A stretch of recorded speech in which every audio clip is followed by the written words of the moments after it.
So creating those kind of dialogues is one way in which you might address that kind of problem of corporate multiculturalism. Okay, and finally, I wanted to just briefly talk about what you might think of as the plaster effect of cultural diversity. And in this formation, this is the idea that it kind of swings to a different extreme. And this is where heritage is used to pretty much paper over the cracks of social inequality. And it's where I think heritage initiatives are expected in a way to do too much work on their own to right the world's wrongs.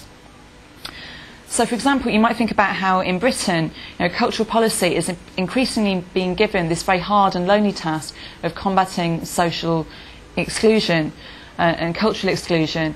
And at the same time, a lot of people would say that the Blairite agenda has followed a series of initiatives that were carved out by Thatcherism in terms of privatising the public sector, in terms of privatising schools, hospitals and education. And it could be argued, I think, and I would argue this, that these are all political moves which can contradict the gestures that are trying to be made in cultural policy. And Jim McGuigan and Roshi Naidoo have both talked about this as a kind of very strange cultural landscape in which you have lots of buzzwords without reference, with lots of talk, lots of kind of lingo, but it's kind of curiously disconnected from the realities. So what's at stake here, I think, is not that heritage is being given a job to do, because I think it should do lots of different jobs. And one of them can be redressing racialisation's wrongs, but rather that this kind of work isn't being linked up to the wider social context with any thoroughness.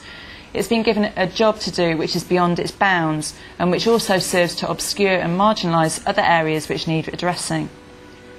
So this, I think, might take the form of technocratic tinkering, where policy might be able to be thought of as addressing huge problems, or through policy making that makes very large, amorphous and vapid gestures. And there have been ooh, a big band. And this has been talked about on an international level. It's been talked about on an international level in quite interesting ways. So there's a guy called Richard Curran who talks about the new UNESCO category called intangible cultural heritage. And he has a real problem with how UNESCO are trying to use this category to promote a kind of feel-good type of global multiculturalism, which he says is pretty much a throwback to 70s multiculturalism, and it's trying to promote positive role models, which kind of fails to tackle the reason why those role models were needed in the first place. And he says it's a conflict-free model which doesn't address the issues and the problems which cause and are still causing racialisation. So heritage's plaster effect is like heritage as technocratic tinkering or as vapidly broad gesture. And it's kind of instrumentalist and it can be vapid. And the alternative would be, I think, policy which has a kind of critical understanding of broader cultural contexts and political contexts, and which also has very kind of specific, achievable suggestions. Okay, so those are my 6 problems. Much of this talk has been going on about the problems that I have. But I think that glibly glossing over them is a means of not recognising and dealing with them.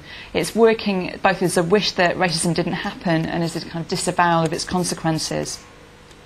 There's obviously a crucial need for heritage to represent and to keep interrogating the complexities of injustice and gross exploitation, whilst at the same time generating enough energy and enough optimism from imaginative examples of change. And I think that you'll be seeing plenty of those later on. I just thought I'd finish by saying that I think there are things that still obviously need to be done. And one key challenge, I think, is to throw open this debate even more widely. So, for example, I think we need to keep asking questions about institutional processes that really engage, we need to do the kind of interrogation of institutions that really engage with what's going on and deal with the complexities, rather than just pay lip service through a kind of transparency culture which is concerned with ethnicity audits. I also think we need to pay more attention to how certain types of heritage and race have been obscured. So we might think about how there's not a lot still on Chinese British heritage around.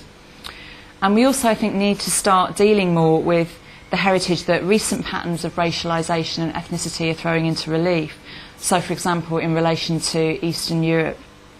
Because there's new patterns of migration, ethnic nationalisms, asylum, and what Benedict Anderson termed long-distance nationalism come into being. different patterns of racialisation and ethnic belonging are becoming reconfigured around and through us.